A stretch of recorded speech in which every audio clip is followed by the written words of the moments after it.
mishi part 1 chijaling na me part 2 gwa se shadich Uganda shaja jakre which kajupa ke 2013 jaka jare which kajupa kirma yadit ko kan jang ke dinka plan dine dane gorkene letkene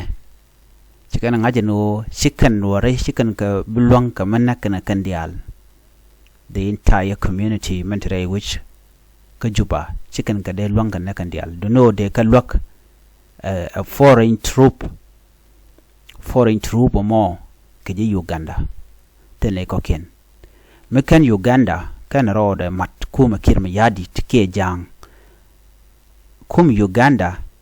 la moy ken ke yo ba ka moy ke yo ko ken katishal ke mercenary ken la moy ke yo be la da mo be kana wala mi lat ya tok ba nyoko me pe ka makan ka pay chika lat chika na balat ka kuja mo chi kume kirma yadit chikan yo chika na realaka atoko ne ke 2006 abeni kuja me gwade dane chi John Garang da ma birme shaliu gwade shaliu ka je asho kwar asho je kamsar ba kirma yadit kan Dr. Machar yana madan ko take decision ko bi kirma yadit ba kwar ba jejek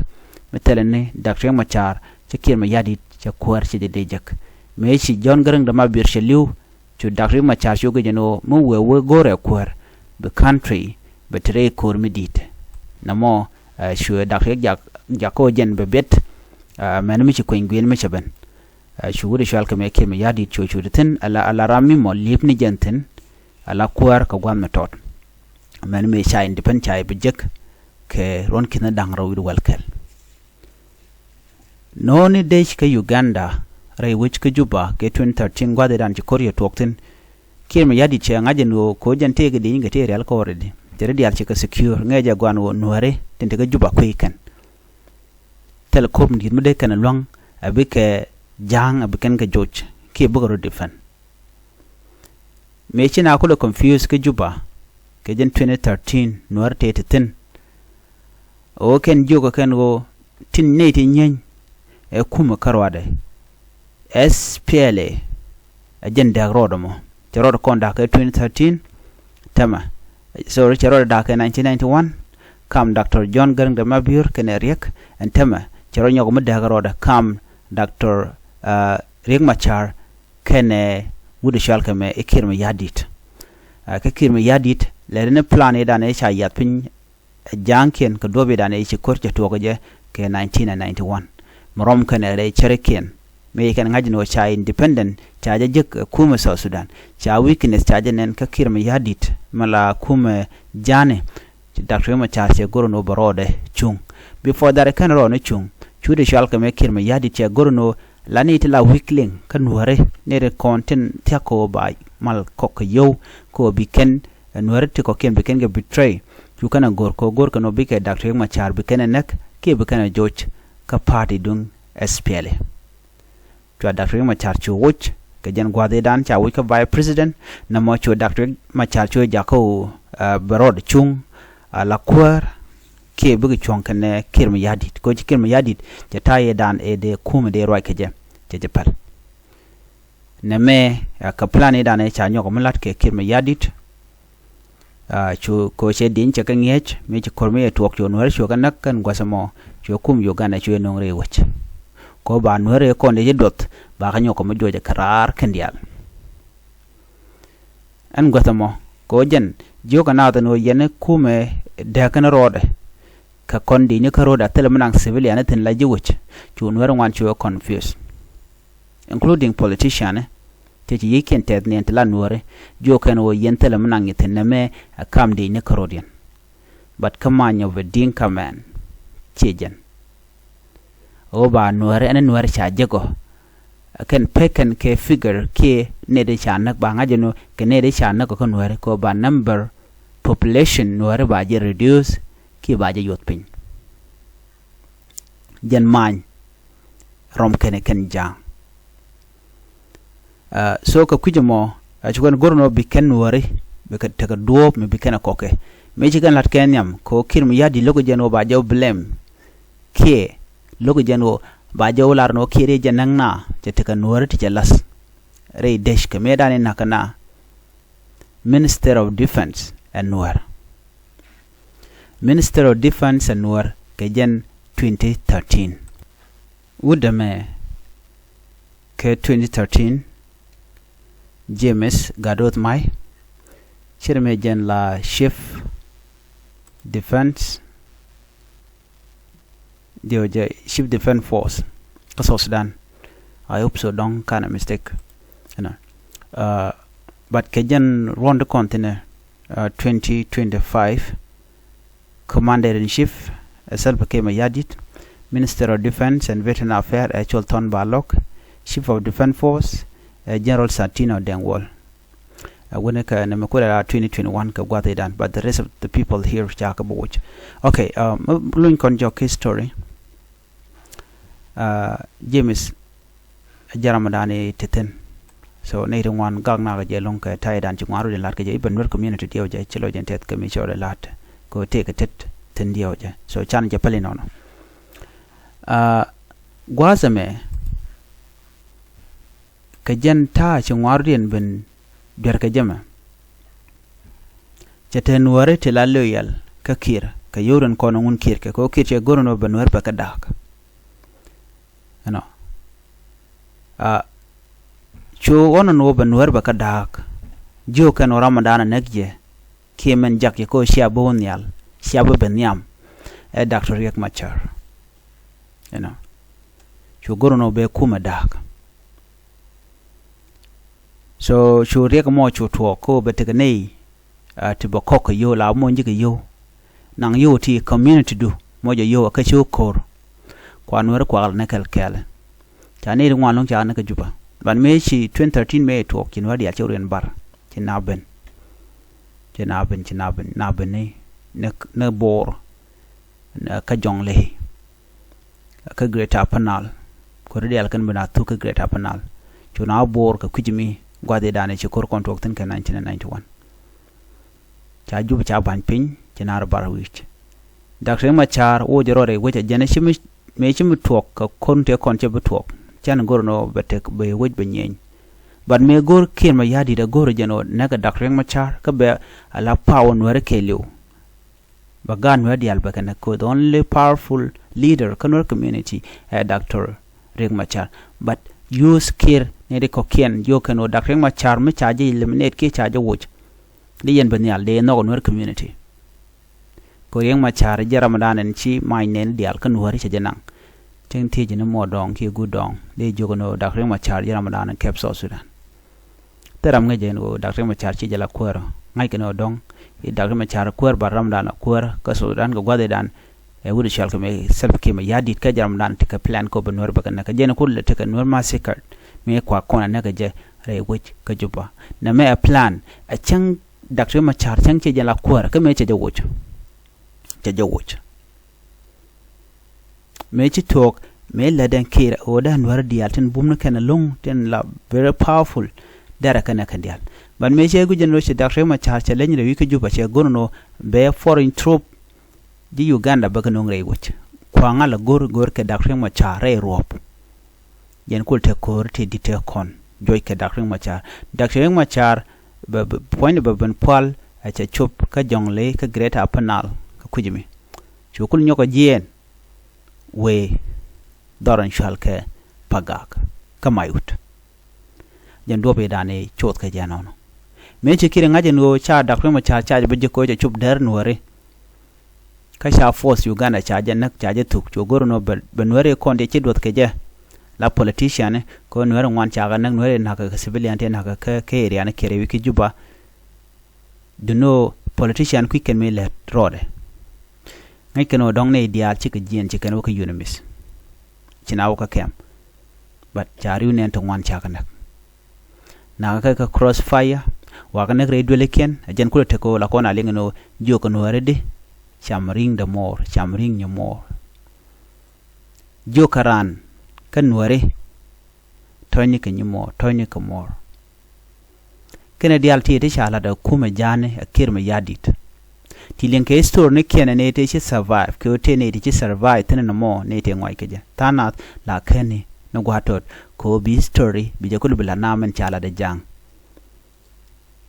But no politician ke ego ndane tekeke ko gora no bela kwar te dia la kapin ka Dr. Riek Machar. Dr. Riek Machar jaram ndane tugname. In fact Ramadan tugname e kirma yadit. Jaram ndane jen ke de nika we de intin kono te ka Dr. Riek Machar la body ganike wa ka disam kan ka meken chema tuogono ko baje kule yen. Ko kir goro jeno plan di na 1991 but where ko ken quicken mana le rodo no melet kim yade di den go leren revenge.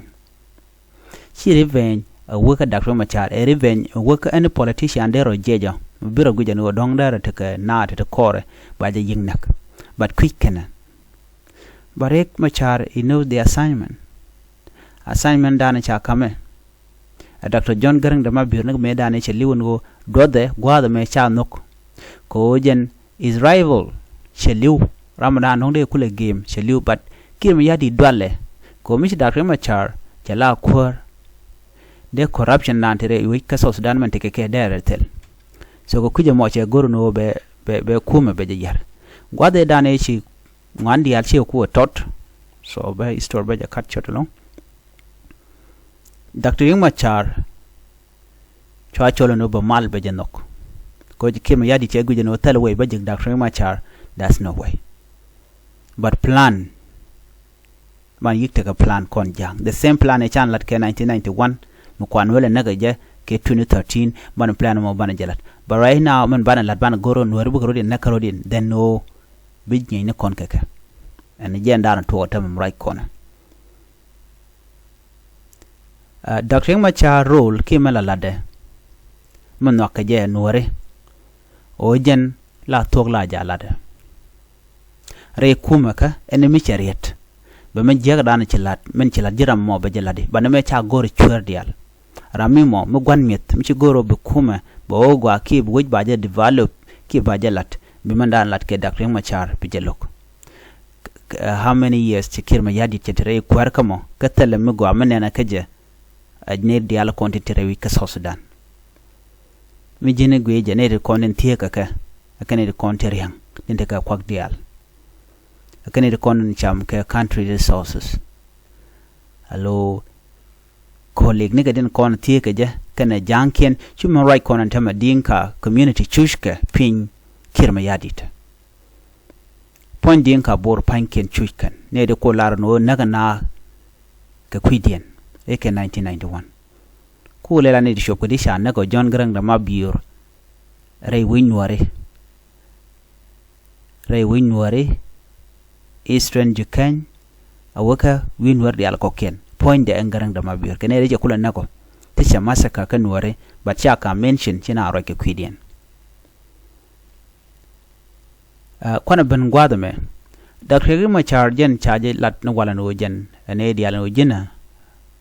kwar kane lero la kwar ko geno ji lero do la kwar nware mecha keno lo che larno jene en chan kwar chan de kan ka bom kwar ba la through election ka kan yene de konti la community bu kwanyo all the South Sudan tribe 64 tribe kan dial bu ka kwany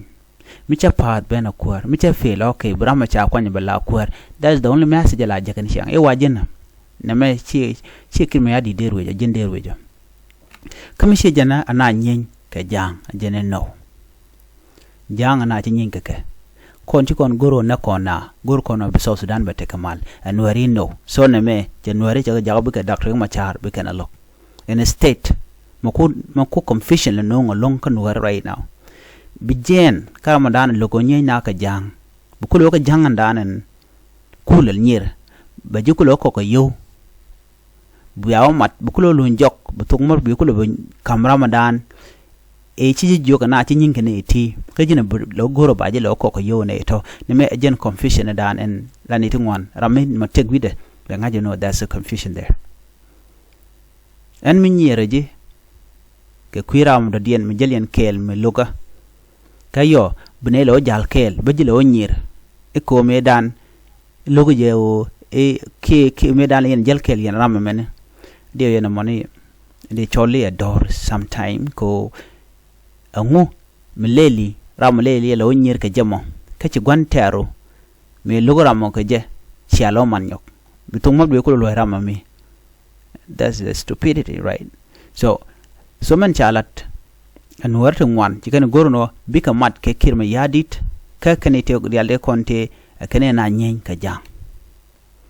So na mo cho to lo ke dakring machar wa dakring machar jena jaram na no ke Nuer community ka kujamo way mbaje joy ke je baje joy ke politic yen Nuer biar dagan to section biala da no Nuer dakring machar jena marginalize jene lok jene la de jek cha dora chelet chene ma chelet bokul ta ka duomi mo ba kume dung dakring machar ba je kule weekend ki ba jaga japol bana me che tu ko ngwadam jin pon jiram mo medina kirone betalot ka kirma yadit mun wado dien mi betalot so central power betanga ba power ba je consolidate kirma yadit ba power ba tega jina me run ko le wemire en chama jek chalat ba doyni daro kirma yadit tel gwa broten ajena dana let kie ka jena danen chinware to wan chikene kujumlat ke me kirma yadit no ne me e politic melen 1991 melen 2013 e shigunware kana nakaja den wada ga char wo woni mur ba kon ka jen 2025 de continent tama kan wadi al kon ya kok tin kan wari ku right now to kon to year ki ga ka year mi mon wari tin kontin na kan wari tama chikaro bulwang ko biken nyoko chong nyoko gwade nyam chiran mon wari chiran ba nyoko modonya je ka gwade nyam la ni reality ko ngwa la history mugor konke ka kwen konke te ka tungwana long ti cholat history of betrayal rami ci community de ci je lok but shabanen ga kan wara tintama tana kan war community ko jine ko ta ka Juba ta ka Uganda ta ka Kenya ta rar ka America ta ka Australia ke tika western world atitena jine tele mongong ka liya dana to kan ware da wuce mad ba taka dorm bi jinong chankel abibene kan ware abibene no shame jiak je shap but this time around tin ware chicken bi palika na menta me choko naka ke mana gadi tiene ngayena jin gan mutot mishe nak ke jinna tika jaka jana ka ke ngedano chai bi palika anwar ka gwada be entama musho ko wanga nuare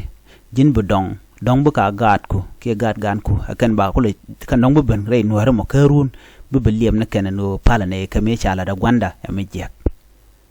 that the only choice that we remain kan it contain a betrayal kan nuare ko nuare naga chana ka men tama nake ma yadit ka gwar kana shangdar helicopter ke doctor yang ma char me cha yen mitre ti jen yo kan nuare no yen you bow ya da mal kun pin ka kuma kirma yadin me shiga naka 2013 chike medan me shiga na naka je 1991 ba chike na wala no cha nan naka shin wara shiga ne gorno de ko mal ken yat pin ke wujjanga ne me kor mu ngoniam murai kon ke 2026 election me yan ka doctor machar nuar tun wan chike dual kene doctor machar ba path mu we wote wi kwam mu we wote tin ko by any mean right now one and to one kirma yadit a monster kene ji kwara dial ke late ko melet kene wache jien ke humanity chika inhuman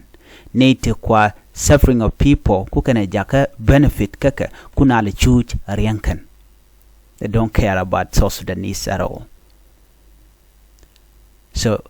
Dr. Riek Machar jaram dan biso Sudan bi je recover ka jenta jegame terara den kwen gwen mi gwene ram yanke o dal na kaje so ko kujamo neitin kono bumna ken kaje tin go ken go dong de chonga je ket ba ka yik destabilize ba ka nak ki ba ka joj korun mo kwen gwen wo ben chicken billa kwany na me a very pure long me George a day we kono kondial mere long gwadanen the Dr. Machar kaniti no ka jetin many it have been even young themselves they support Riek Machar go Riek Machar a visionary leader go je South Sudan dara par kana jamalar no hen ne me be koro be par ba janang no tel mi ci Dr. Machar jene weja latke ana chunke la mala ten a corruption apalka but ci kirma yadi ci jenok kirma yadi dole jene be power be jelus jen dana te ka ta jegnen yen mentama so nuere kwa ka scattered yu nuarte ka refugee camp Dr. Machar jare wiki juba tele la power changa kel me charol to me dan me chana kya jojina ajan yiram dan loko bi mal ben chawa shian mal chene lok normal ja joke kam normal bere wiki juba ja jo baji gang were wiki juba tele de changa kel char yene de ala kontin go kimana le roda chagu jeno okay rimma chaja ramadan nongri ka South Sudan okay me jena a nanga yan ga cha yen me dan ke 2016 e cha jo rare wiki juba akir me yadit cha nanga South Africa cha jo yen dore the same thing happened tene ka pet ka South Africa me chagu jeno which che chung cha ogare lonya Dr. Machar ju Dr. Machar chwa lu ko kortum me kwa 2018 peace agreement lo tanya no beteka power sharing jen ko teka power sharing ko nalte ten chuma tama mi cha ko nyoko yaren tama akir me yadit ke 2024 cha la do de ko ngwinde jala tikire yar kire jana kan unify force de nite konte de madgo haskel janka nuer ke ji ko to ya kati diala to de madgo haskel de cholu unify force ke national army ko SSPDF e purely dinka chika de ni South Sudan dial kane te konde ya ko point kir me yadit ke all these 5 years start from 2013 abuga 26 abuga 2018 ne diale konte chi kan ko mobilize la kwala cholo wala SSPDF on ke purely jang kane de content chalelde tin chakula koko ken gradient cha chot Uganda People Defense Forces ala deni Uganda in state ka wuri chal ke kirene ko cha dwal ko mi cha ko ngwen cha ala ke 2024 cha de path yola do tele ala bongon kana tuk mi chal ke permanent constitution kana tuk jalet jo nyola don wonena unify force tele me la daga let ke je ko cha army embargo cha jalat chaga pino de kum South Sudan der ko metrar ne mekel ke kima yadi ko mekanga ke ji Uganda ke ji Kenya kendo dial ko ken so na mo cho la no be kwingwini be jepen ba chi jan loda plan kirma yadi nyo de jengo che gorno ba national unity ba jelat che gorno ba kwingwini ba jelat no mo ko jan dwala ko be power be jelus in a state gore jeno be terara din be no ko run mi chapel barama mo bala kwer karamba la du kam ka force rama monga e bol mel terara dien so chogorno jen ba korbe jeto jen ko force ko ga deploy gona chala no cha force cha ga deploy cha din cha ga deploy a tele doctoring ma cha tele jen hitin a tele ga tele Africa Union tele international community tele ga hitin bat cholok chokir me yadit chongot ka menang e de nika win tin ko kien ka sala do gwade dana ci ko tok tin aka ko tok atal de mo kwa deploy ngwada mo amenemi cha yun 54 cha jalas let ba ko kule wel yen tay dana ci agreement cha ben ga jetal agreement do dien me cha nyoko me lat ke nyok but kiri plan is very pure okay evil and plan dana lede e dung shaitan ko gorjeno 2026 go she election ci Jackson 2026 mu ben la tok cha wan chen ba paso ko kujamo men ke la dongo ba te ka mi jang ba tok me be instability ke ta tel matka tel marka kam Sudanese be jalat men ya me chalat shuman shal ke ala shek point dial re wi ke Sudan ba ka gek sorry shek point dial ba ka lef jani shek point dial pen ken business ne jal jinya gat ka pen kana jal so kuje mo ba shek point ba ka lele ba ka wuch karam wi logo no ba shek point ba ka wuch ba ramamo ramon be kumbe nyinke je target dien engu SPLAIO ne Dr. Riek Machar jala target dien me meji kanon instead wo dongda Dr. Riek Machar de ne ga jogono yen shek point kun lebake point ke cho jang point trupka ko western Equatoria western Bargazal en gwada SPLAIO tenon ko chinan nen go chimal chetetin ma Dr. Machar bo jen what is thinking and what mal teten but this evil spirit de take kir ma yadi dane jo da weekend yok jo gorno be force ni spele ayo ba ka wait ka bom gona kon tikatan cheka ka kan weekend yan checkpoint kun kan yan ka kon lep goda konti la torbila kapu chongten e shaka ge shono mo chola dalangu ala accusation ka show force ne dakre machar show ka yuhan match international community IGAD Africa Union gadi albit ke telmalat kan changa kel jenta e dani ci ngwaru den tokoje men be ben ko bana binyenya abe force me changa je no ci gwada mi mishal ke central ya even central equatoria western equatoria me che gujano espele ay force ci ka telwangan wi en kujami ci gujano be force be jak ka great hapanal gwada dan enter ke liuteten men ngaje gwano charge de man nok en kirma yadit jang bana point de jan match ci force jak ka jano gwadmo tingwane nuwer tika kor ke de ni ka ponya kirma yadit ka we dala kana lat bugre bukan auto bukan lat no ka civilian nyin kana so they want you can choka plan ko ba maj ba ka kef after checkpoint you plan ba maj ba ka kef am gwadmo chune de ngwani kan mo yo ko nuware ne ko la betrayal we are kokana koratel aterame lel tok da ke de dung SSPDF no ko de nitin wan ko la mu bandin content je spele ayo ten ko de jen bor nuwer waya mi ko la da ke spele ayo ka ngeje gwan go nuwer den konen tilla waya mi chicken goro no de kirma yadin mi chicken na ka 2013 daraben ray winiken sho nuwer wi shot ka mi shalka unified force jo kirma yadit sho je lok in a state jo jak ne SSPDF bana nyo jek ka chapter 3 and biya ta kamal